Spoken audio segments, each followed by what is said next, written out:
Política Impura. Um olhar sobre a semana.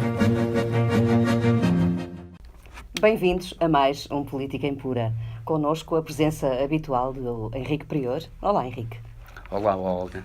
Hoje temos aqui diversas notícias para abordarmos e começamos desde já com o projeto de Lei de Bases da Saúde apresentado pelo Bloco de Esquerda e pelo Partido Socialista.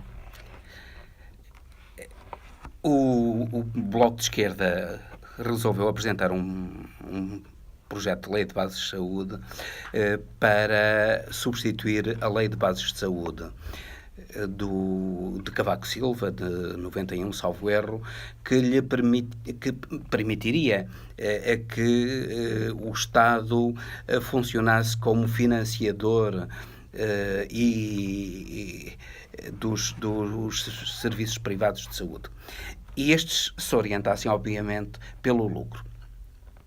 O Bloco de Esquerda tem um projeto que tem uma característica especial e que, de certo modo, coloca o PS numa situação difícil. É que o projeto do Bloco de Esquerda foi levado a cabo através de uma proposta e de reflexões do bloquista João Semedo e do fundador do Partido Socialista, recentemente falecido, António Arnaud. Ora, havendo um fundador do Partido Socialista a subscrever a lei que agora é proposta pelo Bloco de Esquerda, de certo modo isso põe o Partido Socialista, ou poria o Partido Socialista numa posição relativamente difícil. Entretanto, o Partido Socialista resolveu apresentar um projeto alternativo que está a ser coordenado, foi coordenado por Maria de Belém Roseira.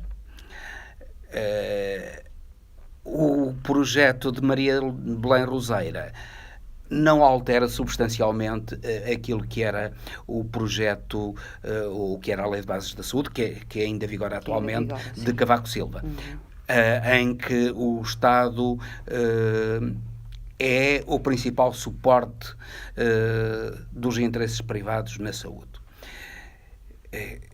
O Bloco de Esquerda pretende que a Lei de Bases da Saúde estabeleça um serviço universal e gratuito. A gratuitidade é algo de discutível.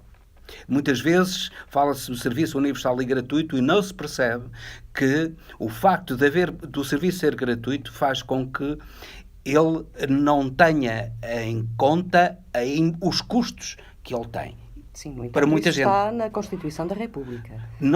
Está na Constituição da República, mas gratuito no sentido de os serviços serem gratuitos, não no sentido de não haver taxas moderadoras de utilização. É que as taxas moderadoras servem para moderar a utilização.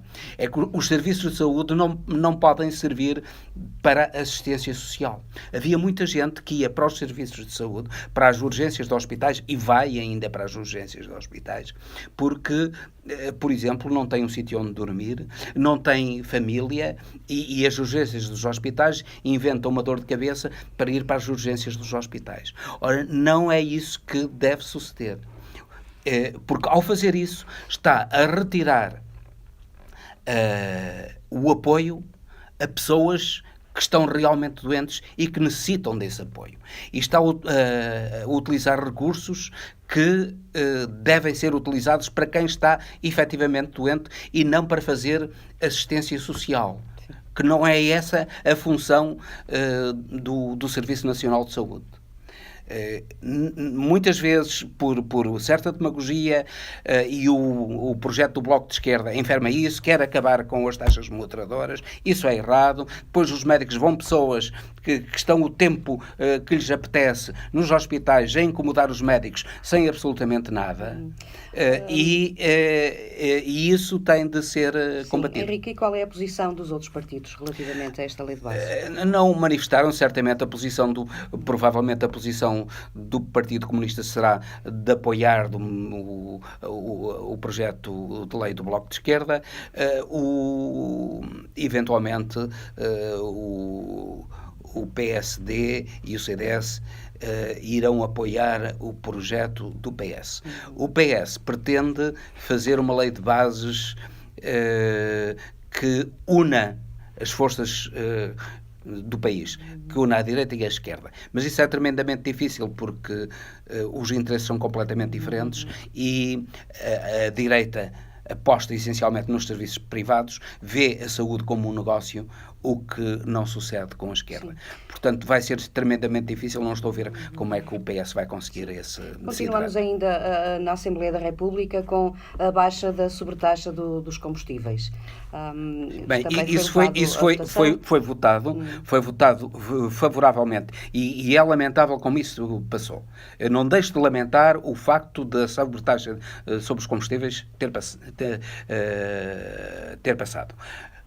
E, sobretudo, o cinismo do CDS e do PSD nisso tudo é absolutamente deplorável. Porque o CDS e o PSD sempre foram a favor de todas as políticas de austeridade.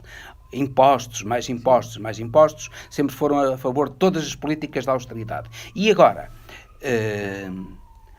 armam-se nos primeiros defensores dos cidadãos para acabar com a austeridade. Isto é, mostram-se como os primeiros defensores do aumento do consumo.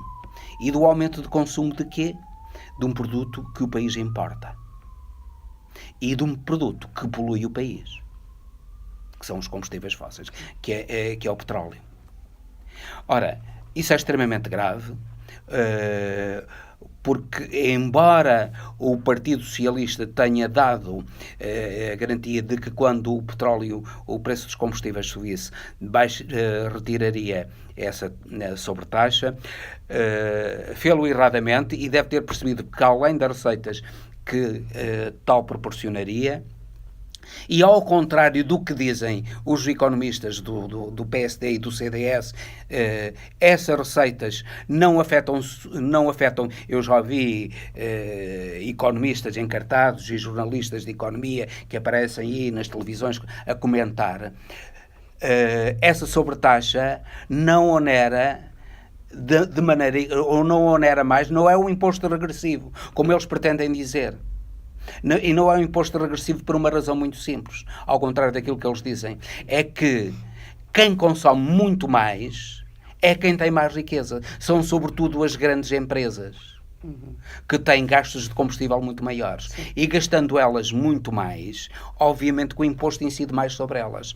É certo que uma taxa única de imposto para quem é rico e para quem é pobre favorece quem é rico, mas favorece quem é rico se o consumo for igual. Sim. Se o consumo dos mais ricos for muito maior, claro, proporcionalmente, desfavorece menos quem é pobre e desfavorece mais quem é rico. Portanto, ao contrário do que dizem os comentaristas económicos aí da direita, isso não é verdade. É um imposto que assume uma certa justiça na medida em que os grandes consumidores são, sobretudo, as grandes empresas. E, portanto, as grandes receitas obtêm-se através das grandes empresas. Mas não só isso. É que, felizmente, o nosso país já é muito menos dependente dos combustíveis fósseis do que era há 10 anos. Ora, essa trajetória tem de ser levada a cabo. Continuar. Quanto menos combustíveis fósseis, melhor para a economia nacional que tenta importar os combustíveis fósseis e melhor para o ambiente em Portugal. Portanto, é uma medida saudável, o imposto é uma medida saudável para a economia portuguesa. Para além de ser para o orçamento do Estado, é saudável para a economia portuguesa e é saudável também para o ambiente. Por isso, é inacreditável como é que a direita, num acesso de cinismo e preparando as próximas eleições, vota pelo fim do imposto. Mas também não deixo de lamentar a posição abstencionista como Pilatos Partido Comunista e do Bloco Bloco, de Esquerda e do Verde, PAN, sim. dos Verdes, que, no fundo, querem agradar a toda a gente e não é a verdade política, a verdade da economia, os interesses verdadeiros do país que lhes interessa. Parece que, neste caso, foram os interesses políticos, foi a pensar nas próximas eleições que eles votaram, Bom, ou e que eles se abstiveram. vamos avançar e falar sobre a morte e o legado do empresário Fernando Guedes. Fernando Guedes. Isso. Fernando Guedes foi um grande empresário que sucedeu a seu pai nos anos 60, à frente da Sograp, uma das grandes exportadoras portuguesas. De vinhos, essencialmente. De vinhos, essencialmente de vinhos. De uma empresa que era uma empresa portuguesa de média dimensão em Portugal, a Sograp passou a ser líder da atividade vitivinícola em Portugal. E, neste momento, está espalhada por praticamente todo o mundo, todo o mundo que importa para os vinhos, e tem capitais portugueses. É uma empresa portuguesa. Fernando Guedes é um indivíduo, foi um empresário de grande visão e é desses empresários que o país precisa. Não é de empresários que vivem à custa dos monopólios da grande distribuição, da Sonai, dos Pingo Doce e disso tudo, que vivem à custa da destruição de postos de trabalho, que vivem à custa da destruição das pequenas empresas de produção, que vivem à custa de preços excessivos para o consumidor.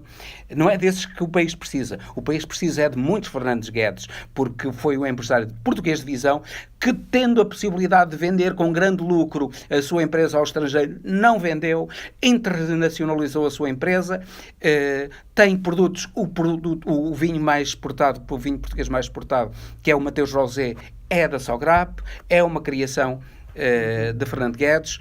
O grande vinho, um dos vinhos icónicos, uma garrafa custa 600 euros, de um Barca Velha, é também uma criação da Sograp.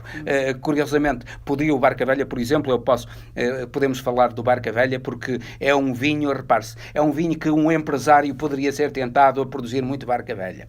Mas ele não se mete, ele confia no enólogo que escolhe o Barca Velha. E o Barca Velha é um produto que raramente aparece. Só quando foi uma qualidade absolutamente excepcional é que aparece um Barca Velha. Resistindo à tentação do empresário de ganhar muito, ele prefere ganhar menos, mas ter um produto de altíssima qualidade no mercado nacional e internacional que se impõe. Além disso,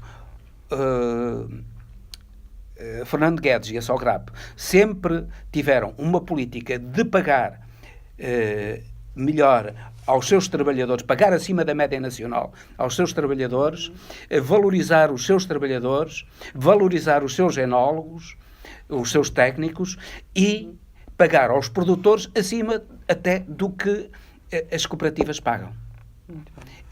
Portanto, é de empresários destes que o país precisa. E agora, com a morte dele, como é que vamos? Os filhos vão quando vêm, tem uma filha que vai continuar. Penso que a Sograp está no bom caminho e há aí uma herança familiar, uma tradição familiar que se vai manter. Quase como na Delta. Quase como na Delta, é isso.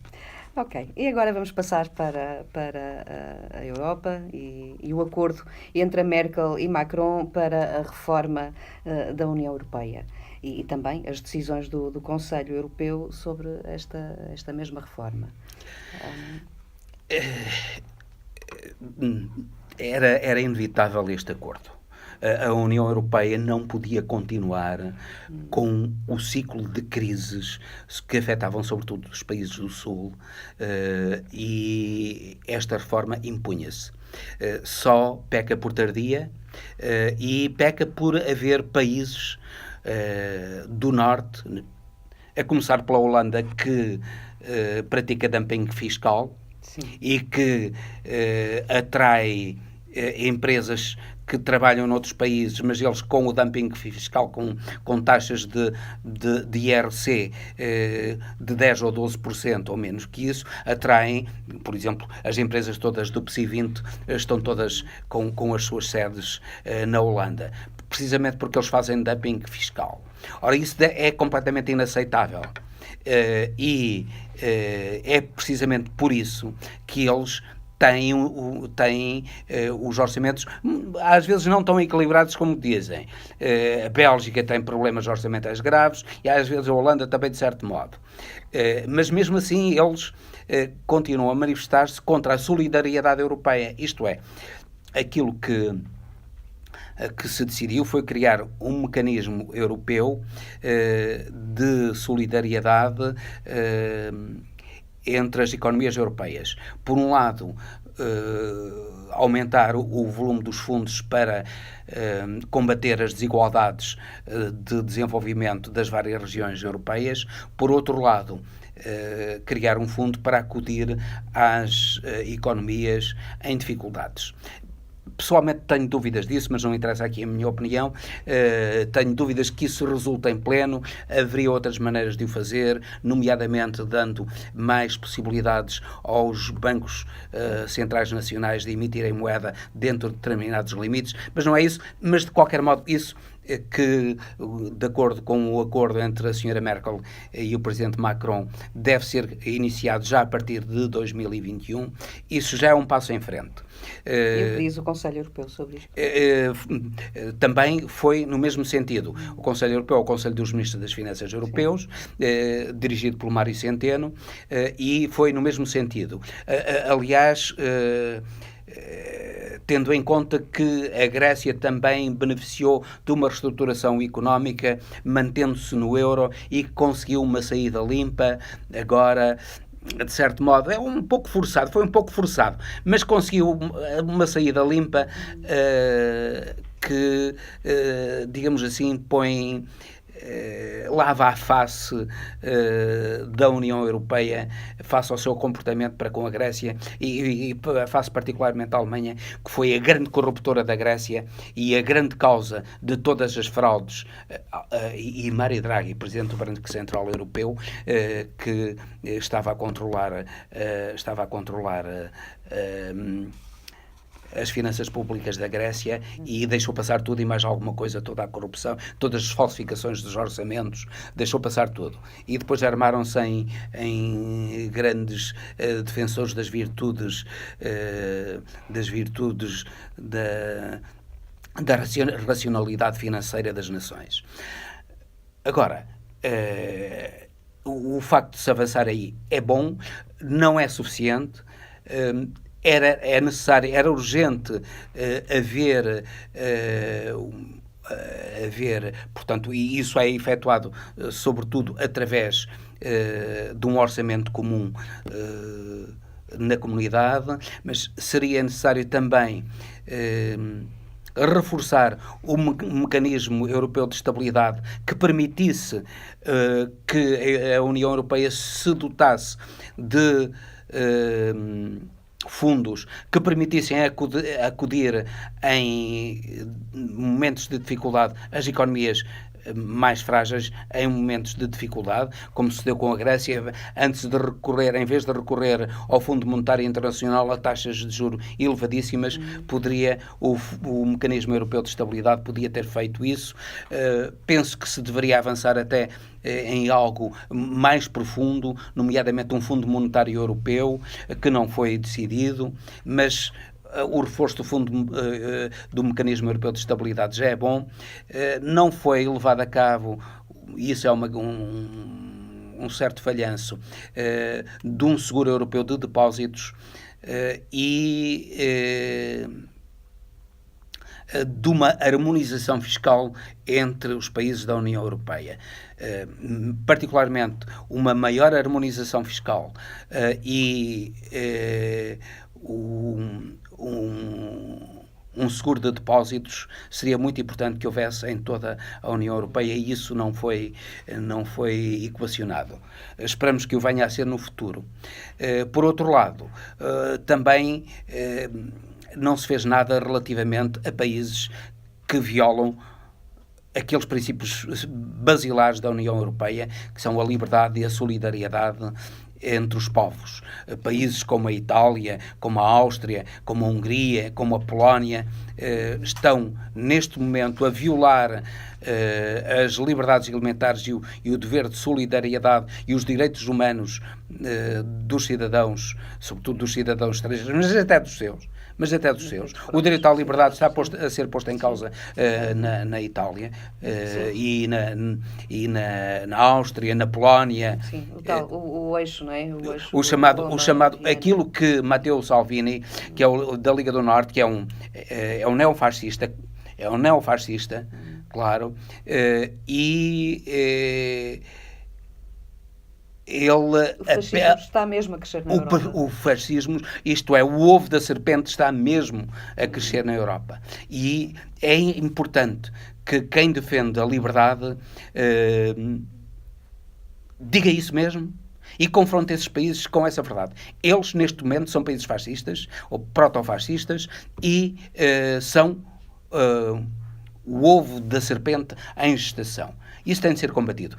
E é muito grave também que partidos como os partidos de esquerda europeus não se unam e não tenham uma visão de combate a esse ovo da serpente que está aí a crescer.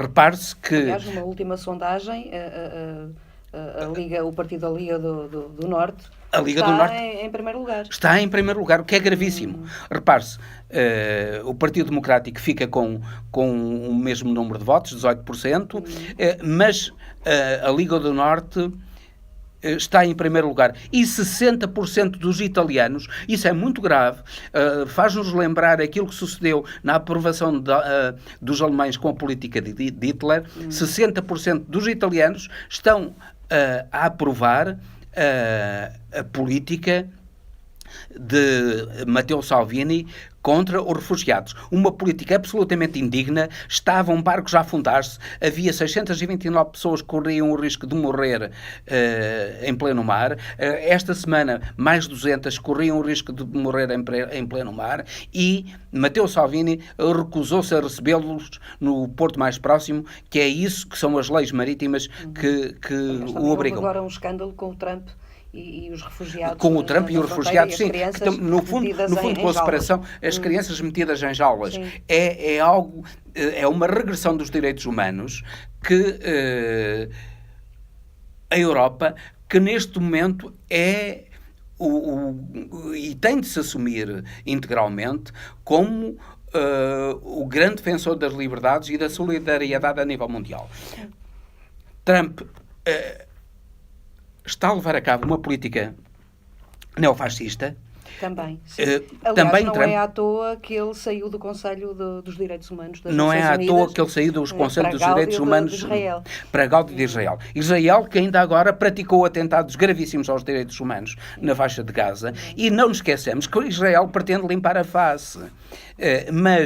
Porque na realidade a história de Israel é a história de expulsão de cerca de 1 milhão de palestinianos das suas casas e das suas terras. O nascimento de Israel significou isso, a expulsão. Imaginemos que alguém vinha, como vieram os judeus, e nos expulsavam da nossa, vinha para Portugal e nos expulsavam, e dizemos, nós somos, agora é nosso. Isto agora é nosso. Os muçulmanos, por exemplo, que estiveram aqui durante séculos, isto agora é nosso. E expulsavam os portugueses das suas casas e das suas terras, como fez Israel. Mas mais do que isso, eles que tanto criticam outros povos. Por exemplo, eles tiveram um primeiro-ministro chamado Menahem Begin, que foi um criminoso de guerra, chefe de uma associação criminosa chamada Irgun, que dinamitou um hotel, o Hotel Rei David, em Israel, e que chacinou cerca de 130 velhos, mulheres e crianças numa aldeia palestiniana. Chacinou velhos, mulheres e crianças. Não eram combatentes, eram velhos, mulheres e crianças. Matou toda a gente. Esse criminoso chamado Menahem Begin, que foi primeiro-ministro de Israel, tem como sucessor precisamente o atual primeiro-ministro de Israel, o criminoso e corrupto Benjamin Netanyahu. E não é de admirar que esses criminosos apoiem a saída do criminoso Trump também. Mas há que combater políticas dessas. E a Europa cada vez mais tem de se reforçar, tem de se unir e comportar-se como defensor das regras básicas de convivência humana.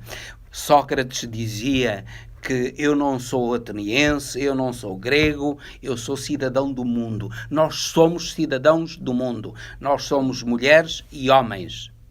E é isso que deve ter-se em conta. Toda a humanidade, independentemente de quaisquer, de cor da pele, não há raças, ao contrário que se diz, não há raças, claro. Não é, de qualquer cor da pele, de quaisquer credos, a humanidade é só uma. E não são Mas há também aqui uma responsabilidade da comunicação social de fazer chegar esta a comunicação social. A comunicação social faz grande os jeitos a quem lhe paga.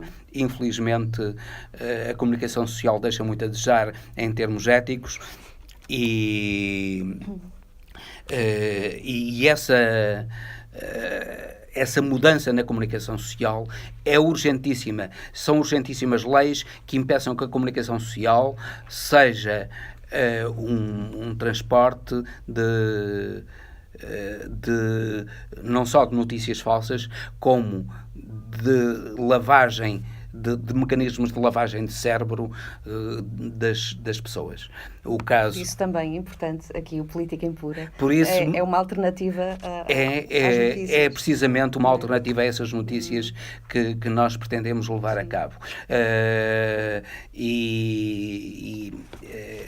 É importante que este tipo de políticas contra os elementares direitos dos homens sejam denunciadas e sejam combatidas, e estamos aqui para isso. Bom, entretanto, em Espanha, vários juízes, um conselho de juízes, no fundo, um coletivo de juízes pôs fora... Libertou indivíduos que violaram. Isso violaram em grupo uma rapariga.